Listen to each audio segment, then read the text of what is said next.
먼저 내가 빅토리아와 어떻게 만났는지에 대해 얘기하자면 나의 약간 암울했던 시기로부터 얘기를 시작해야 돼.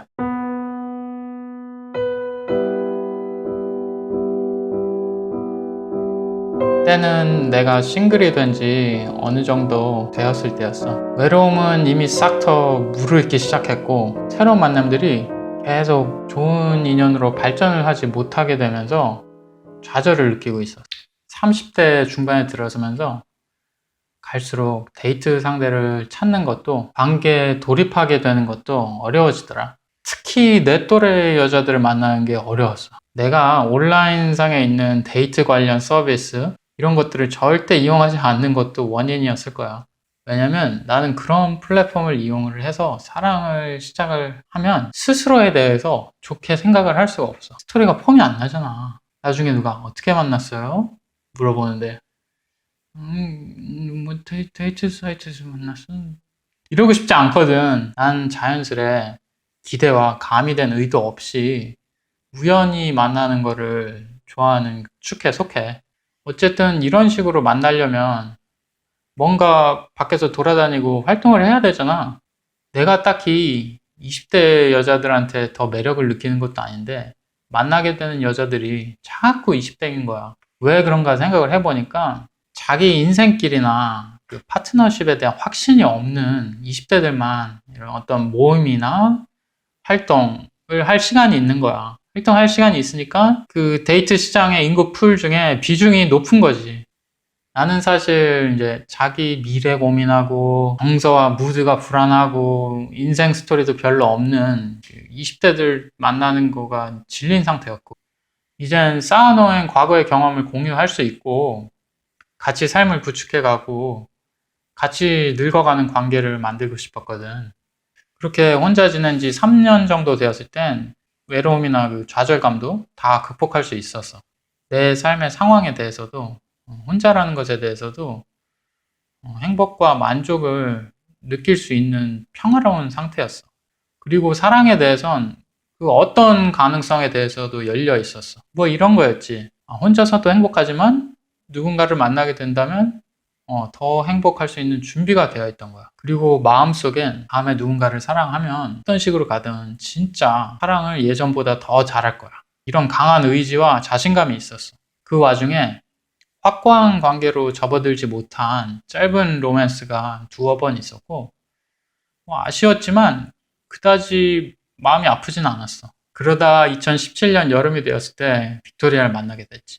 빅토리아는 카우치 서핑을 통해 내 삶에 들어왔어. 나한테 리퀘스트를 했는데 특이한 케이스였어. 카우치 서핑엔 여행을 목적으로 오는 사람들이 대부분이거든. 그리고 머무는 것도 보통 그냥 며칠에서 길어야 일주일 이렇게 신청을 해. 근데 이 친구는 한 달을 머무르는 걸 신청한 거야. 한국 외국어 대학교에서 한 달짜리 수업을 받는 프로그램 때문에 한국에 왔고 자기는 평범하게 기숙사에서 지내는 게 싫대. 기숙사에서 지내면 늦은 시간 통행금지 제약을 받는다고 애도 아니고 다 크는 어른이 어떻게 그렇게 사냐 이거야. 그래서 차라리 남의 집에서 여행자로서 지내는 걸 택한 거야. 그리고 나한테 물어보더라고. 한 달 전부 다 머무는 게 무리면은 집 구할 때까지 며칠이라도 머물 수 있겠냐고. 그래서 난 며칠 머물러 보고 네가 여기서 지내는 게 편하고 나도 안 불편하면 뭐 한 달 다 머물러도 된다. 이렇게 승낙을 했지. 그러곤 이틀 만에 애인처럼 됐어.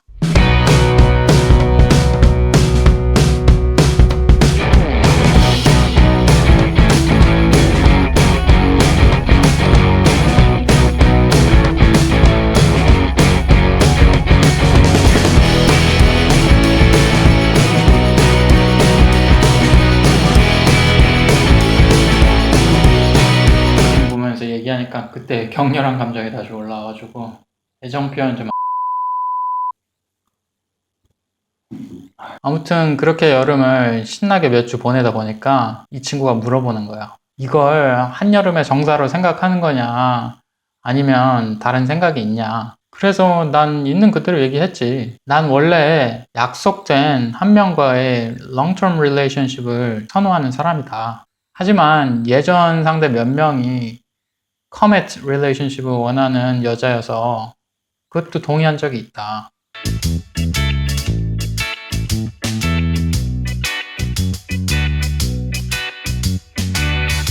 그래서 나는 롱텀으로 커미트먼트 할 수도 있고, 네가 롱텀 릴레이션십을 원하지 않으면 그렇게 갈 수도 있다. 그렇게 말하니까 얘가 그러는 거야. 자기는 짧은 사랑을 할 수 있게 만들어지지 않아서 커밋 릴레이션십이나 한여름의 정사로 캐주얼하게 관계를 맺을 수 없다는 거지. 그 점이 내가 얘를 더 좋아하게 만들었어. 그런데 마음에 걸리는 게 몇 가지 있었어. 솔직히 나이가 너무 어려서 인생을 같이 구축할 수 있을지 신용이 가지 않았고, 또 하나는 내가 이 친구 만나기 전부터 내 인생에 큰 결정을 한 게 있었거든.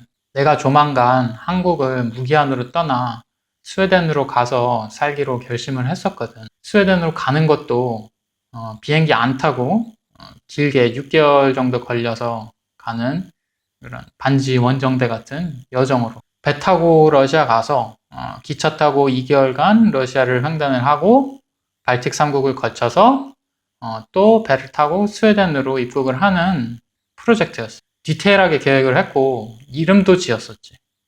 The Way to Sweden. 스웨덴 가는 길. 그리고 스웨덴 가면 아마 스웨덴 여자 만나서 연인이 되겠지. 아, 얼마나 좋을까. 이렇게 생각하고 있었는데 뺨! 이렇게 가기도 전에 관계가 시작돼 버리니까 이런 생각이 드는 거야. 또 미국 여자야? 이걸로 4번째 미국 여친이 되겠구나. 스웨덴 여자 못 만나겠네. 아쉽다.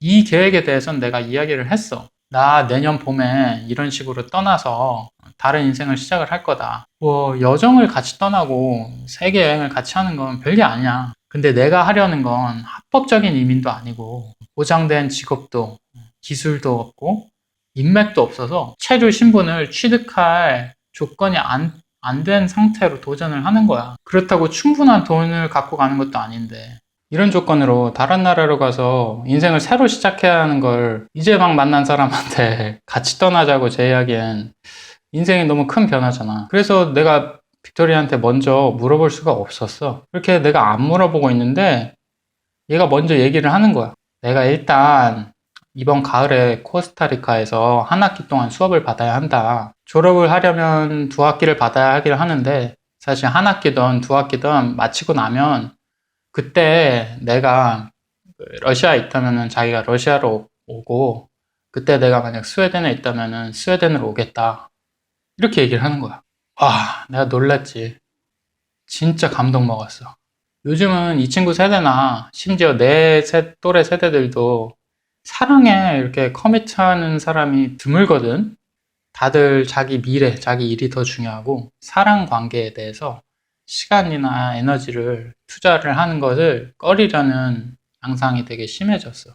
근데 이 친구는 20대 중반인데 사랑에 리스크를 걸 줄 아는 거잖아. 아, 얘는 잡아야겠다. 스웨덴 여자랑 데이트 못해도 후회 안 하겠구나. 이런 확신이 들더라. 그래서 그때부터 내 프로젝트가 스웨덴 가는 길에서 유럽에서 함께 삶을 구축하기로 바뀐 거야. 그게 결정이 되니까 빠르게 확고한 관계로 들어서게 된 거지. 뭐 데이트하는 과정도 없이 살림부터 차린 꼴이었으니까. 약속을 바탕으로 한 심리적 안정감이 이렇게 깔리니까 그 연애 초반의 행복이 배가 되는 거야. 잠깐 나 애정 표현 좀 하고 와야겠다.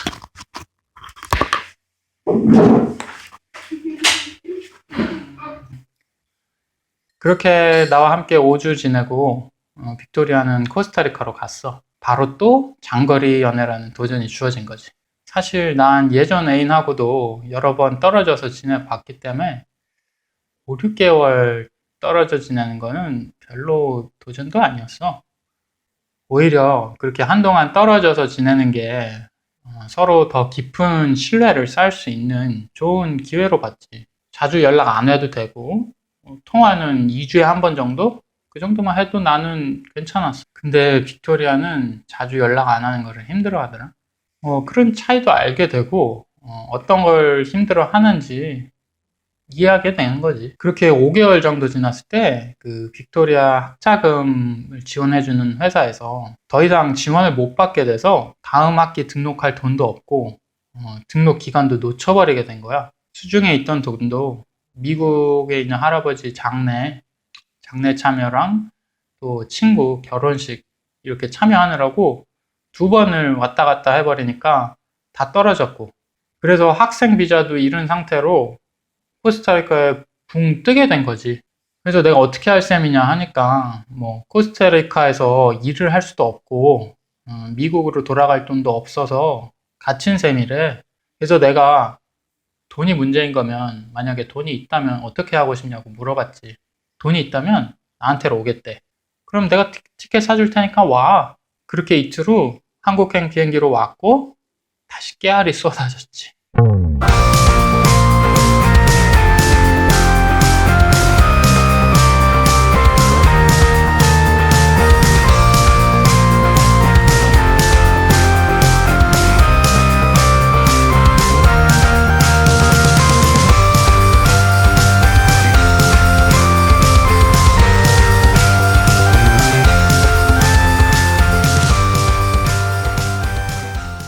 그때가 1월 초였는데 나는 겨울에 일도 별로 없어서 그냥 모아놓은 돈 까먹으면서 지냈고, 빅토리아가 곧 영어 강사 일을 시작을 해서 같이 돈을 모으기 시작했어. 애초에 계획했던 2018년 3월 출발은 무리였지. 출발 시점이 8개월 늦어졌고 여행 루트도 크게 변경됐어. 러시아에서 기차만으로 2개월 거쳐서 통과하려는 계획은 취소했어. 왜냐면 러시아가 미국인한텐 관광 비자를 한 달밖에 안 내주거든. 러시아를 겨우 한 달 만에 주마간산으로 관광하듯이 이렇게 지나갈 바엔 안 가는 게 낫겠다 싶어서, 아무래도 혼자 가는 거로 계획할 때와 많이 다르게 유럽에 가서 함께 삶을 구축하는 게 목표가 돼 버리니까 안정성이 중요해지더라. 그래서 이왕 이렇게 된 거 뉴질랜드랑 호주로 가서 일을 찾던 아니면 숙식 교환 일을 하던 해서 돈을 아끼자. 영어권 국가라 낯설음에서 나오는 설렘도 없고 도전의 미도 없어서 여행하는 맛은 좀 덜 나겠지만, 스웨덴 들어간 후에 오래 버티고 정착하는 게 더 중요하니까 그렇게 같이 계획해 가며 돈 모아가며 시간 나는 대로 서울도 여기저기 구경 다니고 제주도도 한번 가고 하면서 알콩살콩 살다 보니 11월이 됐지. 둘이 모은 돈 1,300만 원. 그걸로 우리의 유랑 생활이 시작됐지.